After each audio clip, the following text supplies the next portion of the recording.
Hi everyone, this is Jim and welcome back to my YouTube channel. Ito na nga, yung TikTok ni Barbie Fortesa kagabi na gustong-gusto ko.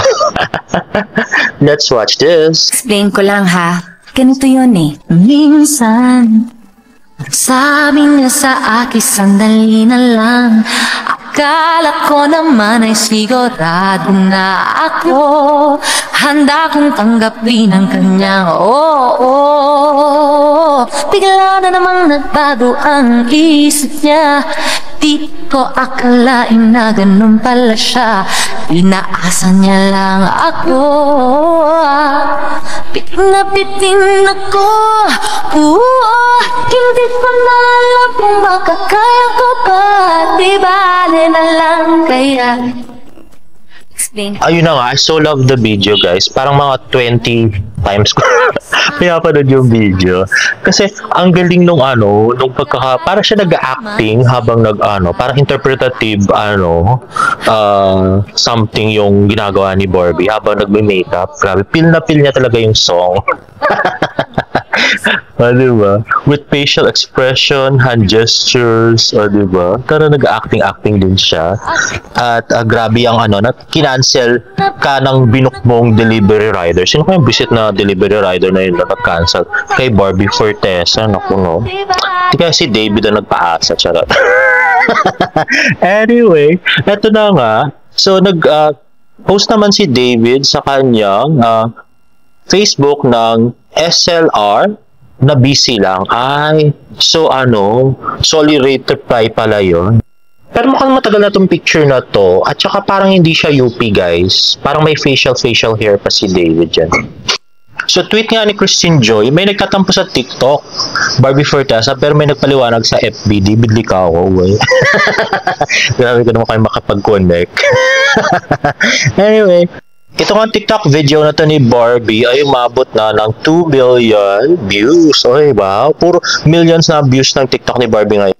At nagsama na post ng Binyan Folkloric Dance Troupe, David Licauco in the house. Salamat sa pagbati sa BFDT sa pagkakaisa na selebrasyon ng Araw ng Binyan. Let's watch this. Hi to Binyan Folkloric Dance Troupe, David Licauco. Galingan niyo sa ginagawa niyo and wish you all the best. Galingan nyo rin sa school. Take care. Thank you. At ito nga post ni Shaira Moro Singer, huwag na kayong magselos. Hi Ginoong Hiroshi, David Licauco. Ayun na, another cute picture with a fan. At ito naman, post ng Kuya Korea. What's your favorite Kuya Korea milk? Comment down below. At may video nga si David. Ayun na, Kuya Korea SM Clark yan guys. At ayun, diba? Ayan yung mga meals ng Kuya Korea with the handsome David Licauco. At ito na nga, nagpunta nga si James ngayon sa Sobra Cafe.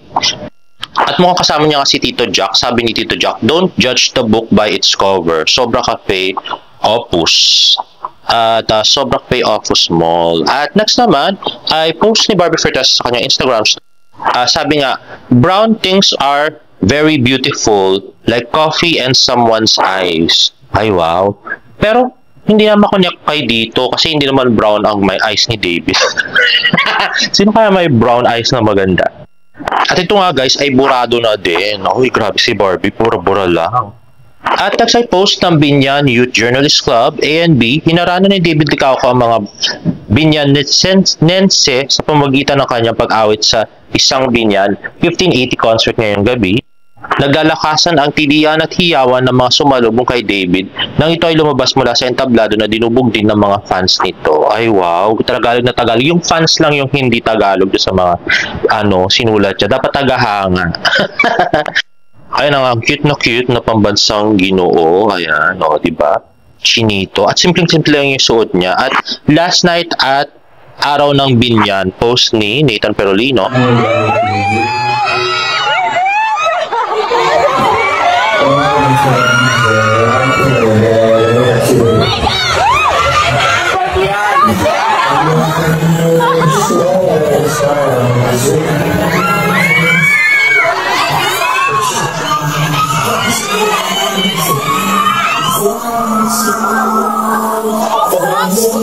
Dito sa ano?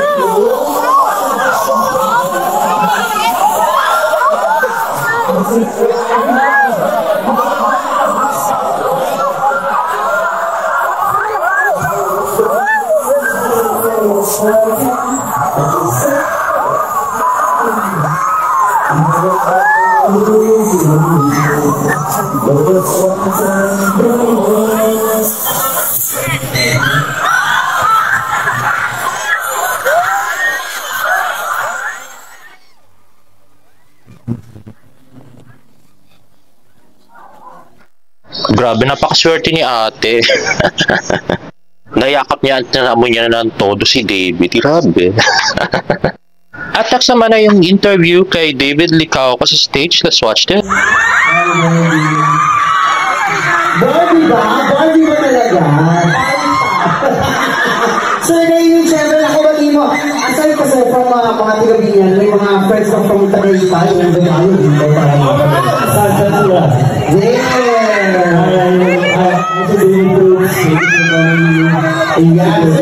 Siyempre, gusto malaman ng mga tigabihan ano po ba ang aabangan natin? Bagong project. Bagong projects. Ano nga ba? Meron ako ulit with Sunny Lopez yun, and then ako with Barbie.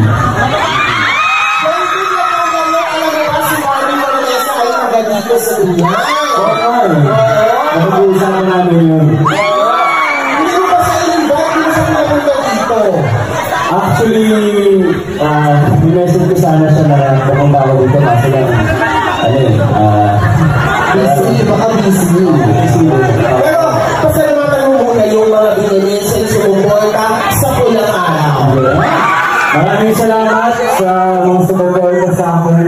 Sa aming dalawang Barbie Princesa sa patuloy nito yung supportahan. Ako, ang si Barbie. Sa pulang araw, Marakaan Ibarra. Sino lang ng Marakaan dito? Ano yung pangalan ko din? Pero sa pulang araw yun eh. Ayun, siguro. Invite mo sila sa iyo mga social media accounts. Follow nyo lang ako sa activity Licauco ng Instagram, Facebook, TikTok, sa lahat. Thank you. Alright, so I think meron ba one more pagpapakinig from Mr. Once again, Mr. Licauco! Ayun na nga guys. So, tweet nga ni Tingy, David mentioning Barbie many times. Oy, dapat lang naman, baluarte ni Barbie yun, no? Medyo nasad lang kami kasi binention niya pa yung pelikula niya with Sanya. Charot. Hindi. Dapat niya lang i-mention yun kasi parang medyo kabastasan nga naman pag di niya mention yung movie niya with Sanya. And the very handsome, Mr. David Licauco. Sa ano lang pala to, sa screen lang pala pinicture, ano, di ba? Ang gusto mo. Grabe. At next nga ay nung nasa Legazpi City nga si David ay nagpunta siya sa Secret Shop Rawis. Thank you for dropping by, David Licauco. Muntik na namin akalain nag-bar na naman si David. Ayun na, kanya dito kahit na white t-shirt lang, no? At yan na nga si David nung papalabas na doon nagka-video. At siya lang mag-isa, no? Hindi niya man lang siyama yata si Sir Nathan. Ayun na, may video ng paglabas ni David Licauco. At next naman ay post ni Glenda Ong Bongaw, Fiestang Chinoy 2025. At Ibalong Centrum for Recreation. Ayan na nga yung pictures ng pagdating ng ating pambansang Ginoo. At syempre i-zoom in natin yan para makita yung kagwapuhan ng ating pambansang Ginoo. Kasama nga si Sab at saka si Sir Nathan. At next naman itong sa Oriental. Yan yata yung hotel ko saan siya nag-stay. O, diba? Simpleng-simple lang for both events. Maong pants lang at saka polo shirt. At ito, more pictures with fans. At nakadupo style lang siya. O, diba? Yun nakalagay yung kamay sa bulsa. At yun nakakasama nila si Tita Eden. Ayun the very proud mom of David. At ito na nga, more of the handsome David Licauco. Ayan. O, diba? So, more pictures of David. Ayan, may paano pa sila, heart. Ayun nga, David with Tita Eden. O, yun. At yan, David with baka yung sa hotel to guys, no? Hindi ko lang alam. Nakahula lang tayo, guys, no? Anyway, next naman, ito nga yung yung performance ni David dun sa Binyan. At ito na nga, guys, meron akong exclusive chika sa inyo. Sa akin nyo lang nabalitaan to, guys, ha. Grabe. So, ito na nga, ang chismis ay, as a token of appreciation daw, binigyan daw ng Vice Mayor ng Binyan, si David, ng mga pasalubong, grabe, as a token of appreciation, dahil sa pag-accept sa invitation sa founding anniversary ng Binyan. At ito nga daw yung mga binigay, meron daw, buko pie, espasol, makapuno candy, siemas, at saka puto Binyan daw. At ang chika pa, yun daw mga delicacies ay galing daw dun sa business ng lola ni Barbie. Grabe. Kasi sa mga hindi nakakalam, yung lola ni Barbie ay may business na delicacy supplier sa mga malls sa San Pedro, Binyan at Santa Rosa. Tapos yung mga tita ni Barbie nga ay may mga stalls sa malls na products, yung mga produkto ng lola. So at least kahit wala si Barbie doon, ay may pabigay naman yung yung kanyang Vice Mayor na kamag-anak, si Vice Mayor Alontia. Pero mas maganda pa rin sana kung nandun si Barbie, no? Tapos sabay sila nag-perform. Grabe. Kilig na naman tayo natin. Anyway, guys, if you like this video, please give it a thumbs up. And please subscribe to my YouTube channel for more Bardo updates. See you in my next vlog. Bye!